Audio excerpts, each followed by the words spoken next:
In this video, we're going to explore how to create the selfie stick assembly in Autodesk Inventor 2025.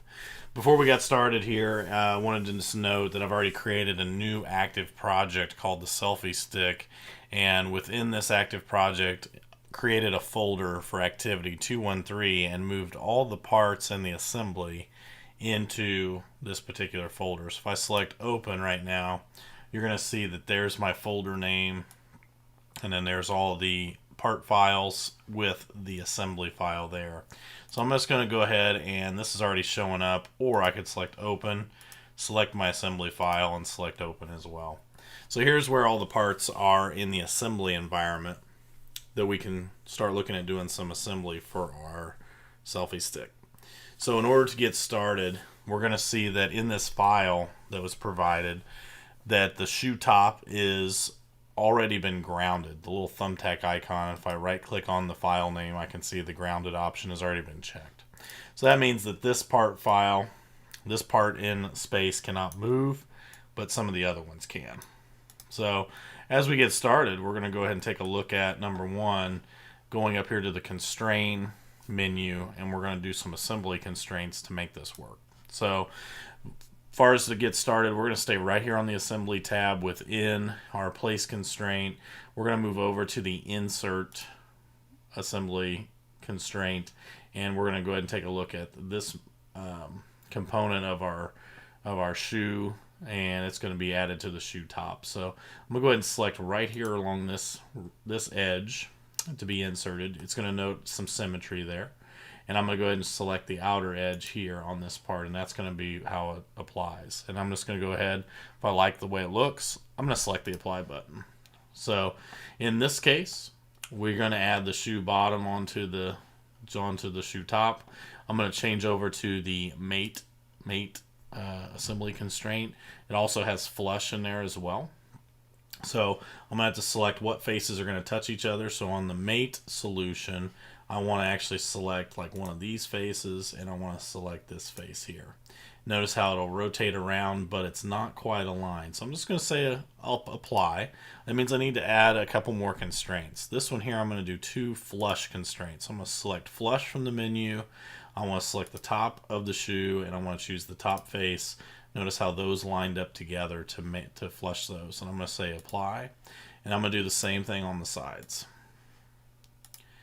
And I'm going to go ahead and cancel this menu. The real test is if you click and drag on a component, is it shouldn't move. And so that's going to be to see that it's fully constrained in the assembly. I'm going to go ahead and run that constrain menu one more time. Over here in the shoe, the stick adapter to the shoe, I'm going to go ahead and rotate around so I can see the inside. So I'm holding my shift key and pressing down on my mouse wheel and moving my mouse around to make this rotation happen. I'm going to go ahead and choose that we're going to utilize the insert constraint one more time. I'm going to select this inside circle of the hole. I'm going to zoom out here, pan over, rotate back around, and I'm going to go ahead and select the corresponding place there. Now, as far as for an offset, we are going to apply a 0.025 offset, and you can see that it's going to space that out a little bit more here on our stick adapter, and I can go ahead and say apply. If I go ahead and cancel, I can always click and drag, and this is going to see what kind of rotation that we're allowed to have, and I'm just going to kind of get this position something like this. At this point, we've got just a few pieces left to kind of assemble in the selfie stick. The one thing we are missing is that we are able to bring in some custom hardware from some other spots. So I'm actually going to jump down to McMaster-Carr. So this website has a lot of hardware that we can download and add into a lot of our files. So I'm going to go ahead and type in the number for a 2-arm thumb screw, which is going to be 91185A911. And that's going to give us the name for our particular part. Thumb screws, 2-arm. I'm going to click on it. I'm going to scroll down. You're going to see it's automatically picked up by the length. So 1 inch long plastic head thumb screw. And so what we're going to do is I'm going to select the drop down, choose the 3D step option, and select download. Now I've already downloaded this before, but once you download it, I'm going to actually open up. Here is my folder that I have set up with all of my parts, and then here's my downloads folder. So I'm actually going to go ahead and grab the step file, and that step file, I've got a couple that I've downloaded here before. I'm going to drag it over and drop it into this folder. So then that way I have a copy of it there. Okay. I'm also going to right click on it and go ahead and choose to rename, because I do want to get rid of the little number 1 that's in there, and select enter. Alright, so now that that's moved into that folder, I can go back to Inventor. I'm going to go up here, and you should see an option, and if you don't, you're going to see something called Place. So right now mine says Place Imported CAD Files, but if I click the little drop down, I'm going to choose Place. It should look like this by default if you're using it. And what I'm looking for right now is, usually this is kind of what Inventor looks for.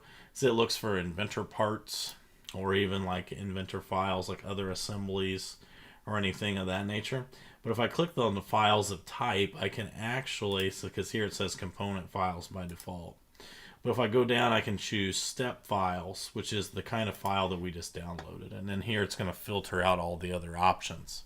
I'm going to go ahead and select that plastic head thumb screw and say open. It's going to ask me, do I want to bring in and convert the model? I'm going to leave all this stuff at default and select OK. On your screen, you may have a little progress bar, and here it gives us a silhouette of bringing in this thumb screw. I'm going to right click, and I'm going to go ahead and say rotate 90 degrees, and I can rotate this part to get it into position. I'm going to go ahead and click to place one instance, and I'm going to right click and just say cancel, just so I can place one. In this case, I'm going to go ahead, now that I've got that thumb screw in there, I can constrain it by using the insert constraint, rotating around. I'm going to go ahead and select, I'm actually going to choose right here, like on the edge of this kind of circular plate that's right around where the threads start. And I'm going to rotate around and select the circle for the hole, and that's going to put that right into the position. And I'm going to go ahead and say apply. Well, I've got insert already in there. I'm going to rotate around. I'm going to grab underneath the hole that's on this phone holder. I'm going to go ahead and grab it, and I'm going to rotate around here so that way I can see it. I'm going to zoom in. I'm going to choose the circle on the stick top, or on the shoe top, I should say. I'm going to say apply. And then while you'll have this, you'll see, and you'll notice that there's two pieces that kind of came part of that. I'm actually going to hover over this bottom part and click on the outside edge of that circular kind of tube for that portion. And I'm going to choose this corresponding one there. I'm just going to go ahead and say apply. And that looks pretty good. I'll click on the home button to bring this all back into perspective. And then now I can always go over, grab this portion. So right up against the edge. Again, when you think about like screws, just like when I did the thumb screw, you want to choose like right underneath the head of where it's going to go into. And I'm going to click that there. So there's the handle being inserted. I'm going to select apply. And then on this one, I'm going to go ahead and choose the hole for where the telescoping handle is going to go on. And I'm going to go ahead and select right here as well. Now you're going to notice it's going to go in the opposite direction. We can always change that by going up here to your solution. And we're going to choose that we want this to be aligned rather than opposed. And that way it will actually go in around that. And I can go ahead and say apply. And now that I'm done with my assembly constraints, I can select cancel. And this is going to end up completing the selfie stick assembly in Autodesk Inventor 2025.